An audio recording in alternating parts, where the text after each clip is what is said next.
जय हिंद साथियों, बहुत बहुत स्वागत करता हूं आप सभी का डेली करंट अफेयर्स की क्लास पर। मैं हूं राजा गुप्ता और मैं आपको पढ़ाऊंगा डेली करंट अफेयर्स में 20 अक्टूबर 2022 के इंपॉर्टेंट करंट अफेयर्स को। दोस्तों, ये जो करंट अफेयर है भारत के सभी एग्जाम्स के लिए जरूरी है। भारत का कोई भी एग्जाम हो, यदि करंट अफेयर्स पूछा जाएगा तो बस आप डेली करंट अफेयर्स को फॉलो करते रहें। दोस्तों, इसकी पीडीएफ आपको हमारे क्रेजी जीके ट्रिक एप्लीकेशन और टेलीग्राम में फ्री में मिल जाएगी। इस क्लास की दो विशेष बात है। सबसे पहला, आपको रेगुलरली डेली करंट अफेयर्स का टेस्ट मिलता है। डेली पढ़िए और डेली आप लाइव टेस्ट दीजिए। उसी समय अपना एनालिसिस कर लीजिए कि आपने कितने अच्छे से पढ़ा है। और दोस्तों, ये क्लास केवल 25 से 30 मिनट के बीच में होती है। ये है करंट अफेयर्स की ब्रह्मास्त्र क्लास। दोस्तों, मैं आपको करंट अफेयर्स सबसे पहले दे रहा हूं। दोस्तों, रात को 12 बजे मैं इसे अपलोड करवा देता हूं ताकि आप सबसे पहले पढ़ सके। सुबह 5 बजे उठने वाला भी, 4 बजे भी, 3 बजे भी, 6 बजे पूरा कवरेज मैं आपको दे रहा हूं। दोस्तों, मैं आपको बता दूं, जो अपनी जिंदगी में कुछ पाना चाहते हैं ना, वो समुंदर में भी पत्थरों के पुल बना लेते हैं। दोस्तों, आप समझ गए ना? जो समुंदरों में भी पत्थरों के पुल बना लेते हैं, तो आप समझ पा रहे हैं ये तो छोटा सा एग्जाम है। आप इस छोटे से एग्जाम को आराम से क्रैक कर सकते हैं। एक विश्वास के साथ, दृढ़ संकल्प के साथ सुबह उठिए, टारगेट बनाइए और डेली मेहनत कीजिए। माता पिता के आशीर्वाद से आप जरूर सफल होंगे। आइए सबसे पहला प्रश्न देखते हैं। बहुत ही इंपॉर्टेंट प्रश्न है। हाल ही में भारतीय राष्ट्रीय कांग्रेस के नए अध्यक्ष कौन बने हैं? Who became the new president of Indian national Congress? चलो, बहुत सालों बाद इंडियन नेशनल कांग्रेस का प्रेसिडेंट बदल रहा है। चलिए, कुछ तो बदलाव आया। तो मल्लिका अर्जुन खड़गे, ये इसका सही उत्तर है। मल्लिका अर्जुन खड़गे जो हैं, इंडियन नेशनल कांग्रेस के नए प्रेसिडेंट बने हैं। याद रखिएगा, इंपॉर्टेंट है। ये सोनिया गांधी की जगह लेंगे, मल्लिका अर्जुन खड़गे। दोस्तों, मैं आपको बता दूं, मल्लिका अर्जुन खड़गे जो हैं, अभी इनके बीच में जो फाइट चल रहा था, शशि थरूर के बीच में फाइट चल रहा था। पूर्व केंद्रीय मंत्री शशि थरूर को इन्होंने हरा दिया है। खड़गे सोनिया गांधी का स्थान लेंगे और ये 19 अक्टूबर 2022 को नए कांग्रेस के अध्यक्ष बने हैं। दोस्तों, यहां पर बात आ रही है भारतीय राष्ट्रीय कांग्रेस, जो कि भारत की सबसे पुरानी पार्टी है। बहुत सारे प्रश्न आपसे एग्जाम में पूछे जा सकते हैं। तो इंडियन नेशनल कांग्रेस की स्थापना कब हुई है? 1885 में हुई है। 1885 में इंडियन नेशनल कांग्रेस की स्थापना हुई है। इसके संस्थापक कौन थे? तो दोस्तों, इसे एयो ह्यूम के द्वारा एस्टेब्लिश किया गया था अंग्रेजों से लड़ने के लिए। दोस्तों, मैं आपको बता दूं, इसका सबसे पहला अधिवेशन कहां पर हुआ? गोकुलदास तेजपाल संस्कृत कॉलेज। ये कहां पर है? मुंबई में। वहां पर इसका आयोजन किया गया। हिस्ट्री में, मॉडर्न हिस्ट्री में डायरेक्ट यहां से प्रश्न पूछे जाएंगे। आपसे ये भी पूछा जाएगा कितने रिप्रेजेंटेटिव शामिल हुए थे, तो 72 रिप्रेजेंटेटिव शामिल हुए थे। और सबसे पहला जो अधिवेशन हुआ था, इसके अध्यक्ष कौन थे? तो WC बनर्जी, जिन्हें हम बोलते हैं उमेश चंद्र बनर्जी, सबसे पहले इसके कौन थे? अध्यक्ष थे। इंपॉर्टेंट है, याद रखिएगा। दोस्तों, और भी इंपॉर्टेंट फैक्ट मैं आप सभी के लिए कवर करा रहा हूं। इंडियन नेशनल कांग्रेस की सबसे पहली महिला अध्यक्ष, तो दोस्तों ये थी एनी बेसेंट। पर ये भारतीय नहीं थी, ठीक है। अगर आपसे पूछा जाए कि इंडियन नेशनल कांग्रेस की सबसे पहली भारतीय महिला अध्यक्ष, तो ये है सरोजिनी नायडू। क्या नाम है इनका? सरोजिनी नायडू। ठीक है दोस्तों। देखिए, स्वतंत्रता के समय इंडियन नेशनल कांग्रेस के अध्यक्ष कौन थे? तो दोस्तों, ये थे JB कृपलानी। JB कृपलानी, ये भी आपसे पूछा जा सकता है, डायरेक्ट एक नंबर के प्रश्न आएंगे। बेलगांव अधिवेशन 1924 में अध्यक्ष कौन थे? एकमात्र अधिवेशन जिसमें महात्मा गांधी अध्यक्ष बने थे। क्या नाम है? महात्मा गांधी। एकमात्र अधिवेशन 1924 में बेलगांव अधिवेशन हुआ। दोस्तों, यदि आपसे पूछा जाए किस अधिवेशन में पूर्ण स्वराज का प्रस्ताव रखा गया था, तो ये लाहौर अधिवेशन था 1929 में। और एक और इंपॉर्टेंट प्रश्न, पहली बार वंदे मातरम किस अधिवेशन में गाया गया? तो कोलकाता अधिवेशन 1896 में। आशा करता हूं कि आपको बहुत सारी जानकारी सीखने को मिली होगी। क्वेश्चन नंबर 2 इंपॉर्टेंट है। हाल ही में लेखा महानियंत्रक के रूप में किसने कार्यभार को संभाला है? तो देखिए, लेखा महानियंत्रक भारत में अकाउंटिंग का काम करता है। किसका काम करता है? अकाउंटिंग का। तो हाल ही में भारती दास जी ने लेखा महानियंत्रक का कार्यभार संभाल लिया है। भारती दास जी ने, दोस्तों ये भारती दास जो है 70 नंबर की लेखा महानियंत्रक बनी है। दोस्तों मैं आपको बता दूं, इन्हें सीजीए बोला जाता है, कंट्रोलर जनरल्स ऑफ अकाउंट। संविधान के आर्टिकल 150 में इनके बारे में बताया गया है। सीजीए केंद्र सरकार के अकाउंटिंग मामलों पर प्रधान सलाहकार होता है। वैसे भारत में जितना भी लेखा जोखा होता है, व्यय का, खर्च का, वो सब कौन करता है? भारत का सीएजी करता है, कंट्रोलर एंड ऑडिटर जनरल करता है। सीएजी और सीजीए दोनों ही अलग है। इसका काम होता है अकाउंटिंग का, और भारत में जितना भी व्यय होता है, जितना भी खर्च होता है, उसका सारा रिपोर्ट शीट सीएजी तैयार करता है। और जीसी मुर्मू भारत के प्रेजेंट में सीएजी हैं। किस नंबर के सीएजी हैं? 14 नंबर के सीएजी हैं। आर्टिकल 148 से लेके 151 में सीएजी के बारे में बताया गया है। कल शायद मैंने इसको 147 बोल दिया था, तो आप उसे 148 से 151 कर दीजिए, ठीक है दोस्तों। सीजीए केंद्र सरकार के खातों को तैयार करने और जमा करने के लिए जिम्मेदार होता है। कुछ इंपॉर्टेंट नियुक्तियां हाल ही में हुई हैं, आइए देखते हैं। तो देखिए, बीसीसीआई के नए अध्यक्ष बने हैं रोजर बिन्नी, ठीक है, बिन्नी रोजर इनका नाम है, ठीक है, बिन्नी रोजर। इंपॉर्टेंट है, आपसे पूछा जा सकता है। अदानी एयरपोर्ट होल्डिंग्स के सीईओ कौन बने हैं? अरुण बंसल, कल पढ़ाया था आपको, इंपॉर्टेंट नियुक्तियां हैं। स्लोवाकिया की राजदूत कौन बने हैं? अपूर्व श्रीवास्तव। क्या नाम है? अपूर्व श्रीवास्तव, ठीक है दोस्तों। यहां पर कुवैत में भारत के अगले राजदूत कौन नियुक्त किए गए हैं? तो दोस्तों आदर्श।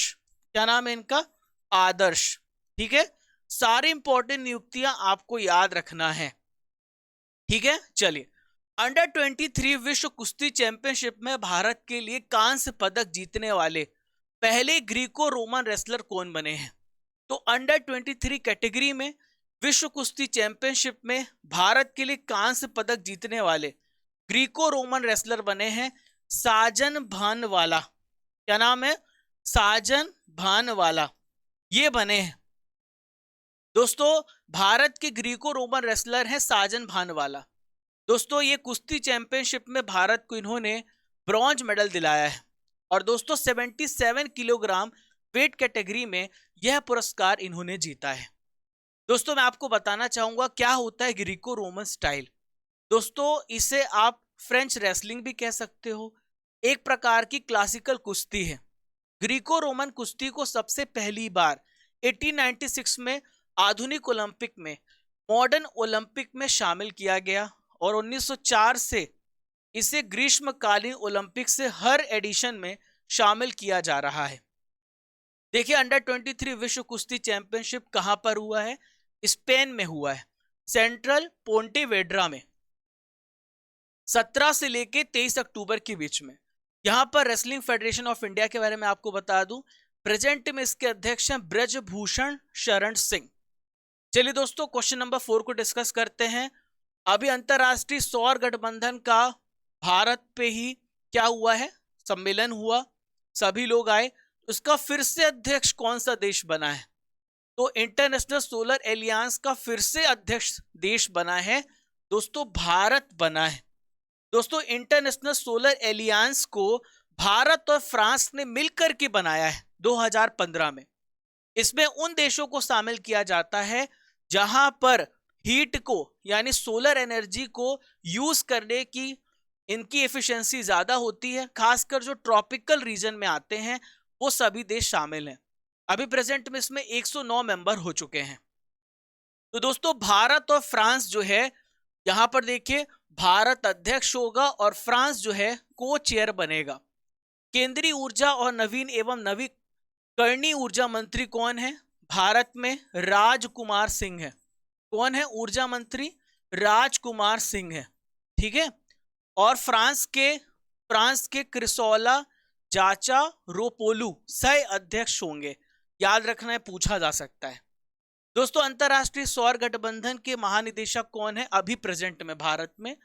तो ये है अजय माथुर, ठीक है। भारतीय हैं, इनका नाम है अजय माथुर, ये आप याद रखना। अभी इंटरनेशनल सोलर एलियंस का 4 दिन बैठक भारत में ही हुआ है। इस बैठक में लगभग 109 देश ने यहां पर भाग लिया है। दोस्तों, इंटरनेशनल सोलर एलियंस का टारगेट है कि 2030 तक सोलर एनर्जी में 1 ट्रिलियन अमेरिकी डॉलर तक का इन्वेस्टमेंट करना है। आप सभी को पता है कि पेट्रोल और डीजल एक न एक दिन खत्म हो जाएंगे और ये प्रकृति में प्रदूषण भी फैलाते हैं। तो दोस्तों, जरूरत है ऐसे ऊर्जा की, ऐसे अन्य ऊर्जा की जो कि प्रकृति को नुकसान ना पहुंचाए, जो कभी खत्म ना हो। तो सोलर एनर्जी वो नॉन कन्वेंशनल एनर्जी है। इस संगठन की स्थापना कब हुई है? 2015 में इसकी स्थापना हुई है भारत और फ्रांस के द्वारा। इसका उद्देश्य है one sun one world one grid. इसका हेडक्वार्टर कहां पर है? गुरुग्राम हरियाणा में इसका हेडक्वार्टर है। गुरुग्राम हरियाणा में इसका हेडक्वार्टर है। क्लियर? चलिए, क्वेश्चन नंबर 5। वैश्विक बहुआयामी गरीबी सूचकांक 2022 के अनुसार भारत पिछले 15 वर्ष में कितने भारतीयों को गरीबी से बाहर निकाला? तो दोस्तों, भारत ने अच्छा काम किया है। भारत ने 41.5 करोड़ लोगों को पिछले 15 साल में गरीबी से बाहर किया है। ये तो अच्छा काम हुआ है, लेकिन दोस्तों फिर भी भारत दुनिया में सबसे नंबर 1 है, यानी कि भारत में सबसे ज्यादा गरीब हैं। दोस्तों, अभी भी भारत में बहुत सारे लोग गरीबी का गुजर कर रहे हैं, गरीबी में जी रहे हैं। ये बहुआयामी गरीबी सूचकांक होता क्या है? दोस्तों, मल्टी डायमेंशनल पॉवर्टी इंडेक्स में बहुत सारे आयाम लिए जाते हैं। केवल ऐसा नहीं कि जो पेट भर रहा है वही गरीब है। जिसको शिक्षा नहीं मिल रही है, जिसको एजुकेशन नहीं मिल रही है, जिसको हेल्थ फैसिलिटीज नहीं मिल रही है, जिसको जरूरी इंफ्रास्ट्रक्चर नहीं मिल रहा है, ठीक है, और भोजन तो है ही, घर भी नहीं मिल रहा है। तो बहुत सारे आयाम जोड़ दिए जाते हैं मल्टी डायमेंशनल पॉवर्टी इंडेक्स में, और इन सभी को मिलाकर के इसे जारी किया जाता है। और भारत में सबसे ज्यादा गरीब हैं पूरी दुनिया में। इस इंडेक्स को जारी कौन करता है? तो यूएनडीपी जारी करता है, जिसे हम बोलते हैं संयुक्त राष्ट्र विकास कार्यक्रम, और ऑक्सफोर्ड के द्वारा जारी किया जाता है। 111 डेवलपिंग कंट्रीज को इसमें शामिल किया गया है। भारत में अभी भी 22.8 करोड़ मल्टी डायमेंशनल पुअर हैं। भले आपने लगभग 40 करोड़ लोगों को बाहर किया है, लेकिन अभी भी 22 करोड़ लोग भुखमरी के कगार में हैं। यानी मल्टी डायमेंशनल, मैं भुखमरी नहीं बोलूंगा, यानी बहुत सारे आयाम में पीछे हैं। तो दोस्तों, पूरी दुनिया में 610 करोड़ लोग बहुआयामी गरीबी में जी रहे हैं। भारत में सबसे पहला राज्य बिहार है और दूसरा नंबर झारखंड का आता है। दुनिया में सबसे ज्यादा गरीब भारत में है और दूसरा स्थान नाइजीरिया का है। अभी ग्लोबल हंगर इंडेक्स जारी किया गया है, जिसमें भारत का स्थान 107 है। पहले 101 स्थान था, अब भारत 107 स्थान पर आ गया है। दोस्तों, नॉलेज फैक्ट्री आ गई है। कल मैंने पॉलिटी के क्वेश्चन डिस्कस किए थे, आज साइंस के क्वेश्चन डिस्कस करूंगा। स्फिग्नोमैनोमीटर, इस डिवाइस से आप क्या मेजर करते हो? तो आप इससे ब्लड प्रेशर, रक्त दाब मेजर करते हो। श्वेत रक्त कणिका WBC को क्या कहा जाता है? तो इसे ल्यूकोसाइट्स कहा जाता है। RBC को क्या कहा जाता है? एरिथ्रोसाइट्स कहा जाता है। और देखिए, प्लेटलेट्स होता है जो तो थक्का जमाता है, इसे थ्रम्बोसाइट्स कहा जाता है। थ्रम्बोसाइट्स कहा जाता है। तीनों नाम आप स्क्रीनशॉट ले लीजिए, PDF तो आपको मिल ही जाएगी, पर मेरे साथ नोट्स बनाइए। हाइड्रोजन का आइसोटोप कौन कौन सा है? तो हाइड्रोजन का आइसोटोप 3 है, ठीक है। पहला यहां पर देखिए 3 है, प्रोटियम, ठीक है, ड्यूटेरियम, ठीक है। 3 इसके आइसोटोप हैं, प्रोटियम, ड्यूटेरियम और विटामिन B1 की कमी से कौन सी बीमारी होती है? तो ये है berry berry, berry berry. Vitamin B1 की कमी से कौन सी बीमारी होती है? Beriberi. ठीक है दोस्तों। विटामिन ए की कमी से रेटिनॉल होता है। क्लियर है दोस्तों? चलिए नेक्स्ट है, मानव शरीर में सबसे छोटी हड्डी कौन सी है? तो मानव शरीर की सबसे छोटी हड्डी स्टिपीज है। मानव शरीर की सबसे बड़ी हड्डी फीमर है। मात्रकों की अंतरराष्ट्रीय पद्धति कब लागू की गई थी? 1961 में, 1961 में लागू की गई। चलिए क्वेश्चन नंबर 6 आप सभी के सामने आ गया है। Very very important question. ठीक है, एक यहां पर मैं एक और चीज आपको बताना था। 3 है, हाइड्रोजन की 3 आइसोटोप है, प्रोटियम, ड्यूटेरियम और ट्राइटियम। ट्राइटियम, ठीक है, प्रोटेरियम, प्रोटियम, ड्यूटेरियम और ट्राइटियम, 3 इसके आइसोटोप हैं। डॉक्टर दिलीप महालनोबिस कौन थे जिनका हाल ही में निधन हो गया है? तो डॉक्टर दिलीप महालनोबिस डॉक्टर थे जिनका हाल ही में निधन हुआ है। ठीक है, अब हमारे बीच में नहीं रहे डॉक्टर दिलीप महालनोबिस। दोस्तों इन्होंने ORS, ओरल रिहाइड्रेशन सोल्यूशन की उपचार का सर्वप्रथम प्रयोग किया था। दोस्तों आप सभी को पता है कि जब बहुत सारे डिसेंट्री है या फिर दस्त लगती है तो उस समय क्या होता है कि हमारे शरीर से वाटर चला जाता है, वाटर की कमी हो जाती है, बहुत सारे आवश्यक तत्व की कमी हो जाती है।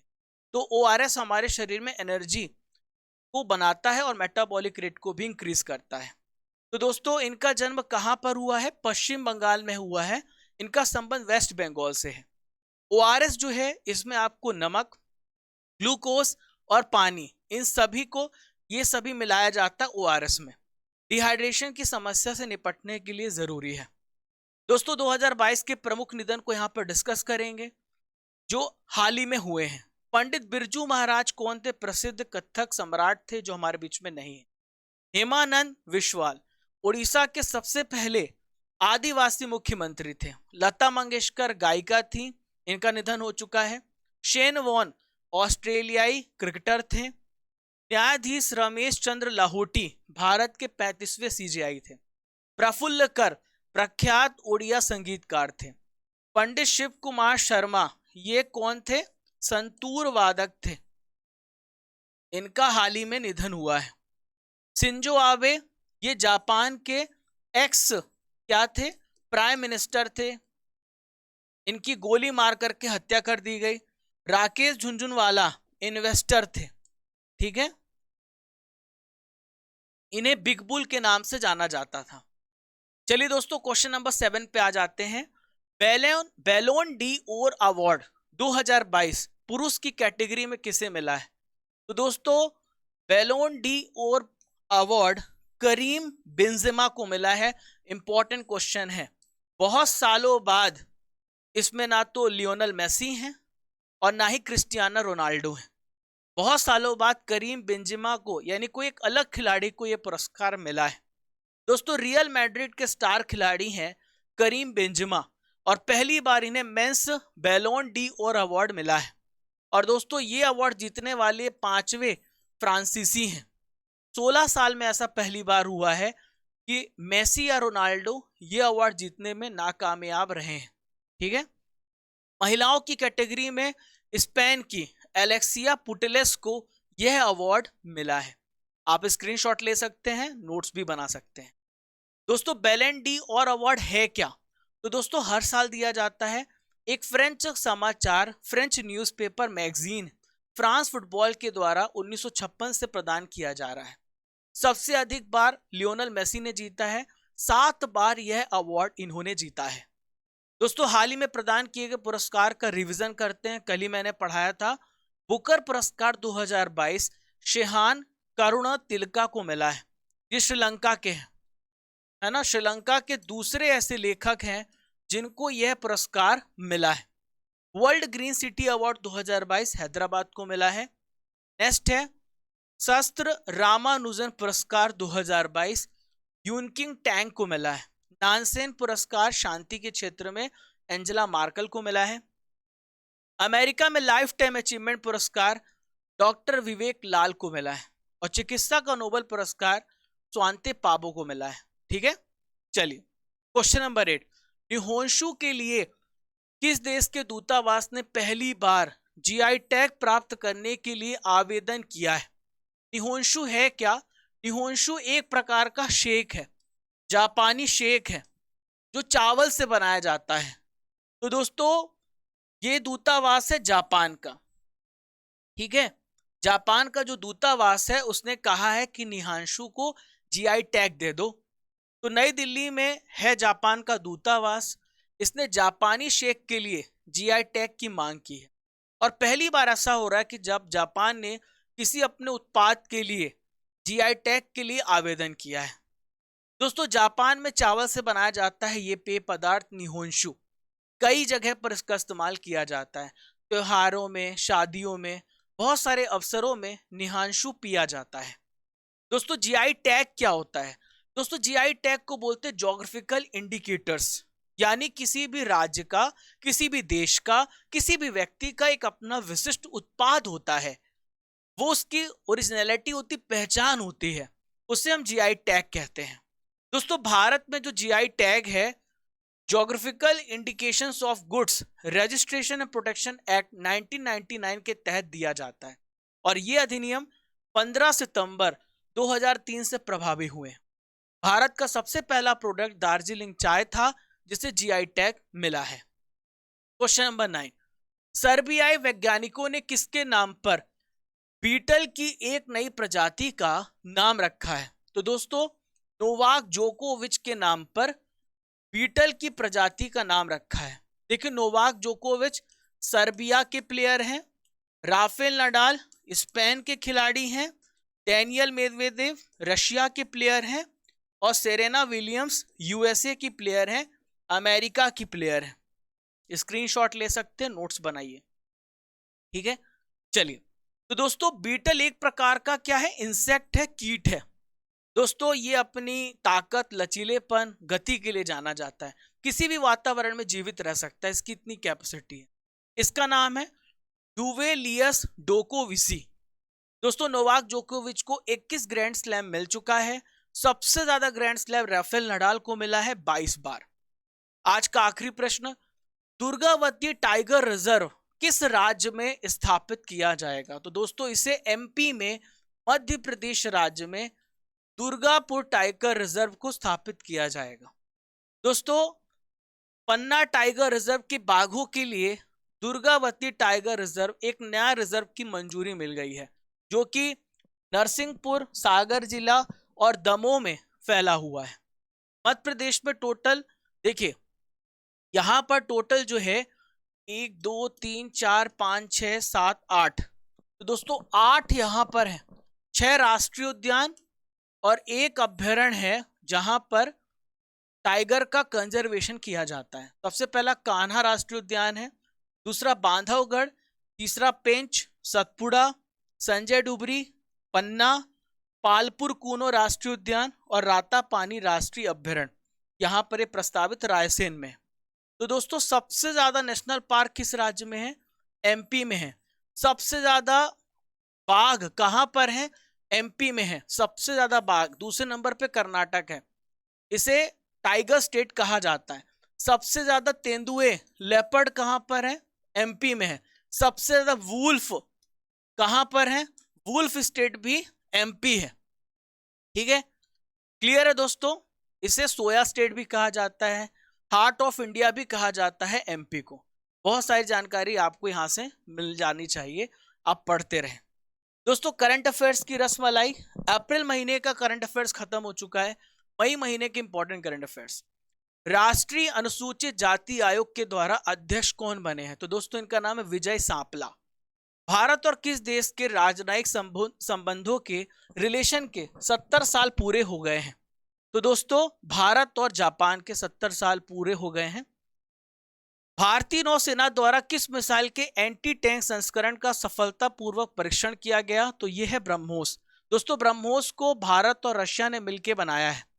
पीएम जन आरोग्य योजना के तहत 100% परिवार को शामिल करने वाला देश का सबसे पहला जिला कौन सा है? देश का सबसे पहला जिला जो 100% परिवारों को शामिल करने वाला देश का सबसे पहला जिला है सांबा। ठीक है, चलिए नेक्स्ट क्वेश्चन। एलोवेरा ब्रिटो का 81 साल की उम्र में निधन हुआ, इनका संबंध किस खेल से है? तो ये हॉकी के प्लेयर हैं। 2022-23 के लिए नेस्कॉम के अध्यक्ष के रूप में कृष्णन रामानुजम को शामिल किया गया है। दोस्तों T10 सीरीज के लिए तैयार? चलिए शुरू करते हैं। भारतीय राष्ट्रीय कांग्रेस की स्थापना किस वर्ष की गई? चलो बताओ, 10 में 10 नंबर लाना है, अगर अच्छे से पढ़ाई की है तो कर लोगे। 1885 में। कांग्रेस के सबसे पहले अधिवेशन के अध्यक्ष कौन थे? तो सबसे पहले अध्यक्ष पूछा गया है, तो ये है उमेश चंद्र बनर्जी। ठीक है, WC बनर्जी। साजन भानवाल किस खेल से संबंधित हैं? तो साजन भानवाल का संबंध कुश्ती से है। अंडर 23 कैटेगरी में इन्होंने कुश्ती में ग्रीको रोमन शैली में भारत को कांस्य पदक दिलाया है। रेसलिंग फेडरेशन ऑफ इंडिया के अध्यक्ष कौन है? जल्दी से बताओ कमेंट बॉक्स पर आप सभी जल्दी से।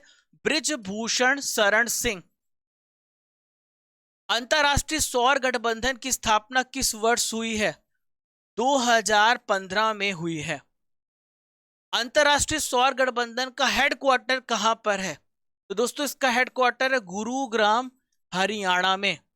ORS का संयोजन क्या है? तो ORS में क्या क्या मिला होता है? पानी, ग्लूकोज, नमक, ये सब सभी। बिरजू महाराज किस नृत्य से संबंधित हैं? तो बिरजू महाराज का संबंध कथक से है। कान्हा राष्ट्रीय उद्यान किस राज्य में है? तो कान्हा राष्ट्रीय उद्यान MP में है, MP के मंडला डिस्ट्रिक्ट में है। नोवाक जोकोविच किस देश के टेनिस खिलाड़ी हैं? तो नोवाक सर्बिया के प्लेयर हैं। ठीक है, चलिए 19 अक्टूबर के करंट अफेयर्स का रिवीजन करते हैं। BCCI के हाल ही में नए अध्यक्ष बने हैं रोजर बिन्नी। उल्फ क्रिस्टर्सन किस देश के नए प्रधानमंत्री चुने गए हैं? तो हाल ही में ये स्वीडन के प्रधानमंत्री चुने गए हैं। अपूर्व श्रीवास्तव किस देश के राजदूत नियुक्त किए गए? तो ये किसके किए गए? स्लोवाकिया के। भारत अफ्रीका रक्षा संवाद कहां पर आयोजित किया गया? तो दोस्तों इसका आयोजन गुजरात में गांधीनगर में किया गया। ज्योति यारा जी ने 100 मीटर हर्डल रेस की दूरी कितने समय में पूरी करके एक नेशनल रिकॉर्ड बनाया है? 12.82 सेकेंड।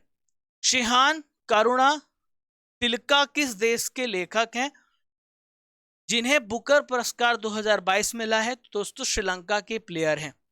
संयुक्त राष्ट्र महासचिव एंटोनियो गुटेरेस कितने दिन की भारत की यात्रा पर आए हैं? तो ये 3 दिन की भारत पर यात्रा पर आए हैं। अडानी एयरपोर्ट होल्डिंग्स के CEO कौन बने हैं? तो ये बने हैं अरुण बंसल। 18वां एशिया कप 2023 फुटबॉल कहां पर आयोजित किया जाएगा? कतर में। पहले चाइना में होना था, अब कतर में होगा। कटी बिहू ये पर्व है, किस राज्य में मनाया जा रहा है? तो इसका आयोजन असम राज्य में हो रहा है। आज का सवाल है दोस्तों, अंतरराष्ट्रीय सौर गठबंधन की 5वीं बैठक कहां पर आयोजित की जा रही है? इसका उत्तर आपको कमेंट बॉक्स पर देना है। दोस्तों डेली करंट अफेयर्स की PDF आपको फ्री में टेलीग्राम में मिल जाएगी और क्रेजी जीके ट्रिक एप्लीकेशन पर भी डेली PDF आपको मिल जाएगी। गूगल पे सर्च कर सकते हैं। दोस्तों अभी मैं साइंस पढ़ा रहा हूं, batch is live, you can join on root application. दोस्तों आप अगर पहली बार हमारे चैनल पर आ रहे हैं तो सब्सक्राइब, वो जो लाल वाला बटन उसको दबा दीजिए, घंटी वाला बटन दबा दीजिए ताकि आपको हर एक नोटिफिकेशन सबसे पहले मिल जाए।